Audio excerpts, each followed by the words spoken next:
రాత్రి ఇంతలక ఈడు వలకు కొట్టుకున్నదే యాదికి లేదు. ఇంకా దాగి ఏం చేసిండో ఏం యాదికుంటుంది. అన్నలు పోస్టర్లేసి చంపేటంత పెద్ద తప్పు చేసి మర్చిపోయాడు. ఈయన దరిద్రం ఏందంటే ఈయన దోస్తు ఈడు చేవట్టే సచ్చిండనేది కూడా ఈయనకి యాదికి లేదు. 4 పానాలు వాడదాని జీవితం.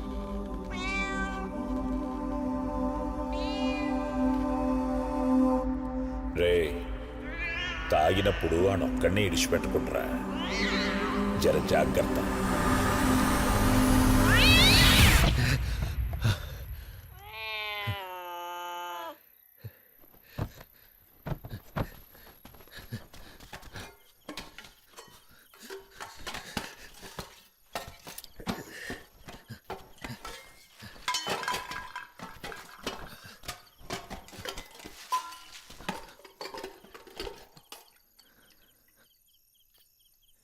పుట్టి పెరిగిన ఊర్లో మందు తాగకుండా రాత్రులు తిరగలేనా?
ఏమైందిరా?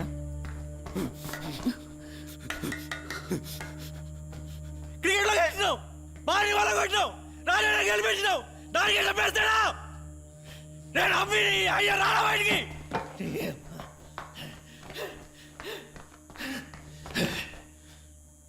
రాసి పెట్టుకో, ఇవాళ నీ మగోని సావు.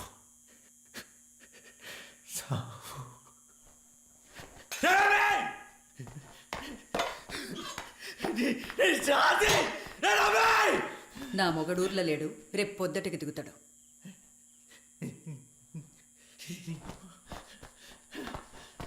అది రాని నా కొడుకుని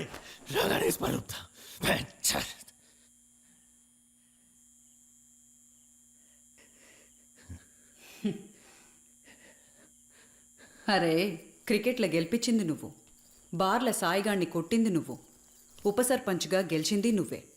ఇవన్నీ చేసింది నువ్వైతే మరి నీ దోస్తుగాళ్ళని ఎందుకు చంపిండ్రా?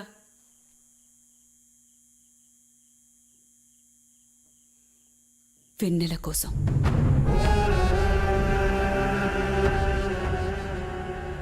వెన్నెల కోసం సూర్యుని చంపిండు.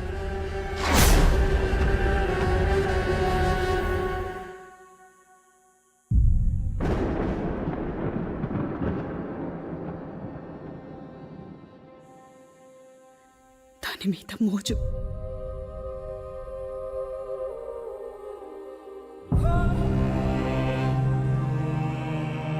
ఎంత మోజంటే ఆకడ్డ వచ్చిందని చెట్టుని తగలబెట్టింద.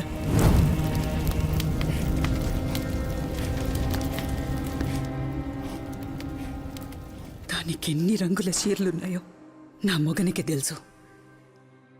ఈ కిటికీలకెళ్ళి దాన్ని చూసుకుంటా నా ఒంటి మీద చెయ్యేసేటోడు.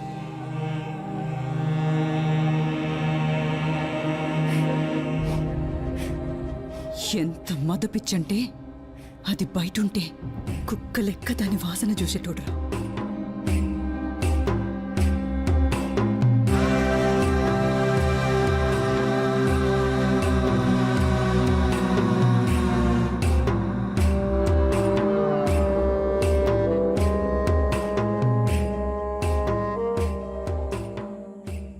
నీ దోస్తుల్ని చంపితే నీ కచ్చటంత కోపం నా మొగనికి నచ్చిన ఆడది పక్కెక్కకపోతస్తదిరా. అసలు ఆ రోజు సూరిగాడిని తన చేతులతో ఒక్క వెట్టుకే చంపిండు.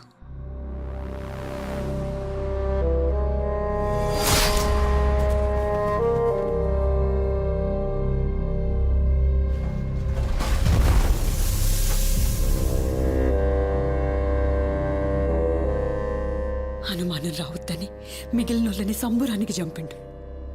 ఒకప్పుడు పద్మమొగన్ని చంపింది ఈడే. అసొంటి నంబితోని పెట్టుకుంటాన్నావు. ఇప్పుడు నీ పగ కన్నా అన్నం పుణ్యం ఎరుగని దాని బతుకు ముఖ్యంరా.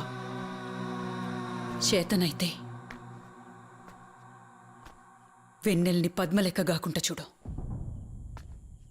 దాచి పెడతావో ఊరే దాటిస్తావో నీ తాకత్.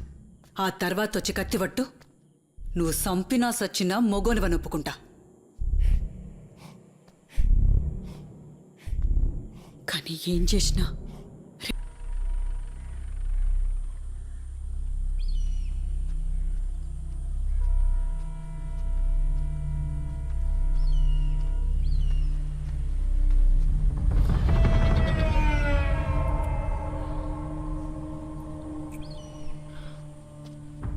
రాత్రిలో ఇంటికి వచ్చినట్టును నా పెన్లని చెప్పింది. అది చెప్పినట్టు దాన్ని ఊరు దాటియాలని ఆలోచన ఉన్నుంటే గిన్నె దిశాయి. అరే తమ్మా, దాన్ని ఏ అర్ధరాత్రైనా ఎత్తుకపోతా. దాని ఒంటి మీద నాది తప్ప ఇంకొకని చేయబడది. అర్థమైందా?